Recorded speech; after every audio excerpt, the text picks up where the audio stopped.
आइए अब सुनते हैं 13वां और अंतिम अध्याय, सुरथ और वैश्य को देवी का वरदान। जो उदय काल के सूर्यमंडल किसी कांति धारण करने वाली हैं, जिनके 4 भुजाएं और 3 नेत्र हैं, तथा जो अपने हाथों में पाश, अंकुश, वर एवं अभय की मुद्रा धारण किए रहती हैं, उन शिवा देवी का मैं ध्यान करता हूँ। ऋषि कहते हैं, राजन, इस प्रकार मैंने तुमसे देवी के उत्तम महात्म का वर्णन किया। जो इस जगत को धारण करती हैं, उन देवी का ऐसा ही प्रभाव है। वे ही विद्या उत्पन्न करती हैं। भगवान विष्णु की माया स्वरूपा उन भगवती के द्वारा ही तुम, ये वैश्य तथा अन्यान्य विवेकी जन मोहित होते हैं, मोहित हुए हैं तथा आगे भी मोहित होंगे।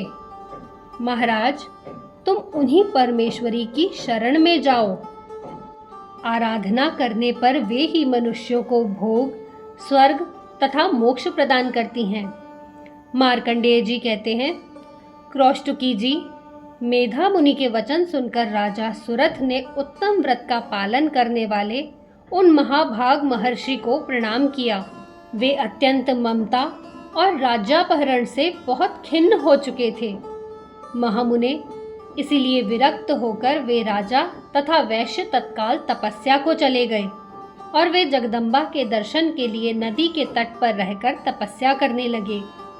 वे वैश्य उत्तम देवी सूक्त का जप करते हुए तपस्या में प्रवृत्त हुए।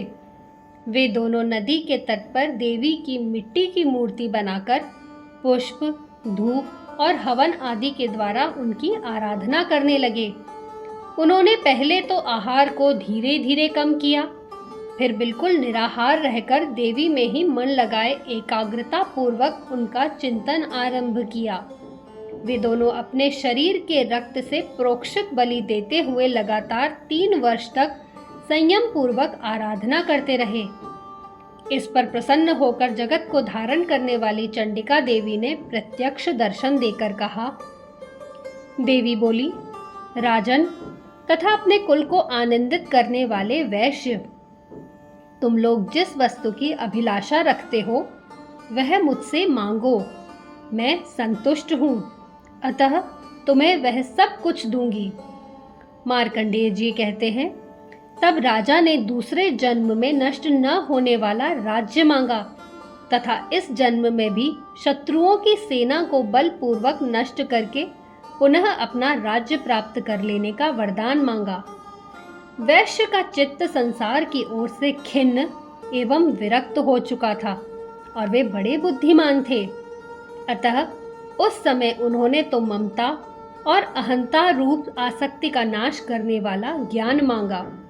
देवी बोली, राजन, तुम थोड़े ही दिनों में शत्रुओं को मारकर अपना राज्य प्राप्त कर लोगे। अब वहां तुम्हारा राज्य स्थिर रहेगा। फिर मृत्यु के पश्चात तुम भगवान विवस्वान के अंश से जन्म लेकर इस पृथ्वी पर सावर्णिक मनु के नाम से विख्यात होगे। वैश्यवर, तुमने भी जिस वर को मुझसे प्राप्त करने की इच्छा की है उसे देती हूँ। तुम्हें मोक्ष के लिए ज्ञान प्राप्त होगा। मार्कंडेय जी कहते हैं, इस प्रकार उन दोनों को मनोवांछित वरदान देकर तथा उनके द्वारा भक्ति पूर्वक अपनी स्तुति सुनकर देवी अंबिका तत्काल अंतर्ध्यान हो गईं।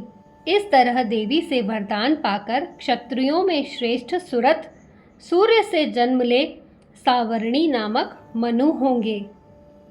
इस प्रकार श्री मार्कंडेय पुराण में सावर्णिक मनवंतर की कथा के अंतर्गत देवी महात्म्य में सुरथ और वैश्य को वरदान नामक 13वां अध्याय संपूर्ण हुआ।